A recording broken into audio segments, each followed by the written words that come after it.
बच्चों कैसे हैं आप लोग। आशा करता हूँ काफ़ी अच्छे होंगे। हम लोग sectional question paper social science class 10 solve कर रहे हैं और सॉल्व करते हुए हम लोग क्वेश्चन नंबर 25 तक आ चुके हैं। इसके काफ़ी सारे क्वेश्चन मैंने सॉल्व किए हुए हैं मेरे चैनल के प्ले लिस्ट में। सोशल साइंस सिंपल पेपर 2021 में आपको मिल जाएगा। आप जरूर उसको देखें और उसका फ़ायदा उठाएँ। तो चलिए क्वेश्चन नंबर 25 को हम लोग समझते हैं कि क्वेश्चन नंबर 25 बोलता है कि in a democracy we are most concern with ensuring that people will have the right to choose their rulers and people will have control over the rulers.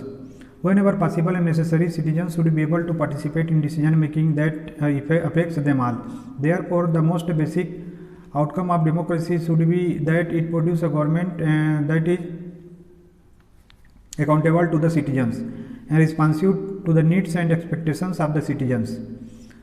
देखिए, इसमें पहला जो पैरा मैंने भी पढ़ा है उसमें क्या बोलता है कि डेमोक्रेसी में जो मेन कंसर्न, मेन चिंता की बात होती है कि लोगों का अधिकार केवल वोट देके किसी को अपना रूलर बनाने का नहीं होता, बल्कि वो हर डिसीजन मेकिंग प्रोसेस में या डे टू डे हर किसी भी चीज़ में जो पार्टिसिपेशन है वो पब्लिक का होना चाहिए। हमको ऐसे मेथड और ऐसे टेक्निक डेवलप करना चाहिए कि जो रिप्रेजेंटेटिव है, जो करेंट जो हम लोग रिप्रेजेंटेटिव को चुनते हैं और रिप्रेजेंटेटिव हमारा डिसीजन लेते हैं, वो तरीके में ज़्यादा से ज़्यादा पार्टिसिपेशन सिटीजन का हो, ताकि जो सिटीजन के नीड हैं, उनके एक्सपेक्टेशन है वो फुलफिल हों और जो गवर्नमेंट रहे वो अकाउंटेबल रहे सिटीजन के साथ। Some people think that democracy produces less effective government. It is of course true that non-democratic rulers are very quick and efficient in decision making and implementation, whereas democracy is based on the idea of deliberation and negotiation. So some delay in bound to take place. देखिए क्या होता है, democracy में सभी लोगों को साथ में लेकर चलना होता है, तो उसमें जो डिसीजन मेकिंग है और इम्प्लीमेंटेशन है काफ़ी लेंदी हो जाता है। क्योंकि डेमोक्रेसी में क्या होता है कि हम किसी के भी विरोध को सुनते हैं, समझते हैं और उसको दूर करने का, उसका कंसेंट लेने की कोशिश करते हैं। लेकिन जो नॉन डेमोक्रेटिक रूलर्स होते हैं, जैसे कि चाइना हुआ, सऊदी अरेबिया हुआ, जहाँ मोनार्की है, वहाँ पे डिसीजन क्विक होता है और इम्प्लीमेंटेशन भी क्विक होता है, क्योंकि वहाँ पे कोई विरोध का बात ही नहीं होता। लेकिन यह जो है कितना सही है आगे देखते हैं। But because it has followed procedures, it decisions में B both more acceptable to the people and more effective. Moreover, when citizens want to know if a decision was taken through the correct procedure, they can find this out.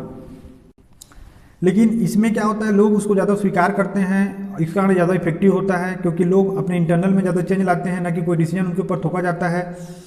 लेकिन वो procedure को जान भी सकते हैं, जिससे कि उनको एक्सेप्ट करने में ज़्यादा दिक्कत ना हो, क्या और उनको ये भी पता रहे कि जो भी डिसीजन लिया गया है वो करेक्ट प्रोसीजर के साथ में लिया गया है। They have the right and the mean to examine the process of decision making. This is known as transparency. कि कोई भी डिसीजन ऐसा तो नहीं है जो उनके खिलाफ में हो या पब्लिक को हानि पहुंचाए, तो उनको अधिकार है कि वो डिसीजन मेकिंग को एग्जामिन कर सकें, उसके बारे में पूछ सकें, जान सकें, और इसी को पारदर्शिता या ट्रांसपेरेंसी बोलते हैं। This factor is often missing from a non-democratic government. There is another aspect in which democratic government is certainly better than its alternatives. Democratic government is legitimate government. It may be slow, less efficient, not always very responsive or clean, but a democratic government is people's own government. कि इसमें की कुछ और विशेषताएं होती हैं कि non democratic government की तुलना में, कि ये जो डेमोक्रेटिक गवर्नमेंट होता है वो एक लेजिटिमेट गवर्नमेंट होता है। क्योंकि गवर्नमेंट क्या होगा, जो कि लोगों के ऊपर रूल करे लोगों की इच्छा से, न कि लोगों के ऊपर अपने डंडे की चोट पे मतलब गवर्न करे। मानो कि ये स्लो होता है, लेस एफिशिएंट होता है और लेस रिस्पॉन्सिव, क्लीन होता है।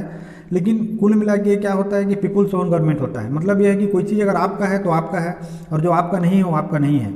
तो चलिए अब इसके क्वेश्चन पे आते हैं। तो क्वेश्चन नंबर 1 बोलता है कि peoples right to choose their own ruler is called as the right to initiate, right to plebiscite, right to vote, right to referendum. ये क्या होगा इसका होगा राइट टू वोट। तो बच्चों मालूम होगा आपको कि वोट दे के ही हम अपने रूलर को चुनते हैं, तो ये राइट टू वोट होगा। तो उसका नेक्स्ट क्वेश्चन है, which of the following option helps in promoting transparency in the governance.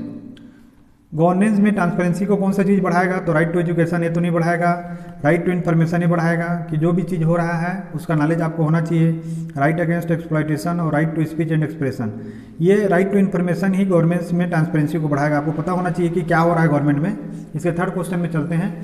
इसका थर्ड क्वेश्चन बोलता है कि blank makes the government legitimate, credibility of the politicians, peoples movement, free and fair elections, holding of powers. तो इसका answer होगा free and fair elections. अगर ईमानदारी से चुनाव हो और हर कैंडिडेट को बराबर मौका मिले अपनी बातों को पब्लिक में रखने का, तो उससे जो गवर्नमेंट हो लेजिटिमेट होगा, क्योंकि वो इम्पार्शियल होगा और भेदभाव रहित होगा। इसका लास्ट क्वेश्चन है कि decisions in a democracy are more acceptable to the people because they are a taken swiftly and implemented quickly, b taken by giving privileges to the people, c taken through elites votes, d taken after following due processes. तो देखिए क्या है, democracy में कोई भी decision जो है swiftly और इम्प्लीमेंटेड क्विकली नहीं होता, इसमें एक लॉन्ग प्रोसेस होता है, सबका असेंट होता है, उसमें सबका एक्सेप्टेंस होता है। और taken by giving privileges to the people, ऐसा नहीं कि कुछ लोग ही उसमें अपना डिसीजन कर लें, और एलिट वोट के द्वारा नहीं होता। इसका आंसर होगा last D, taken after following due processes. क्योंकि जो डेमोक्रेसी होता है उसमें कोई भी डिसीजन जो है वो सभी प्रोसेस को पूरा करने के बाद लिया जाता है।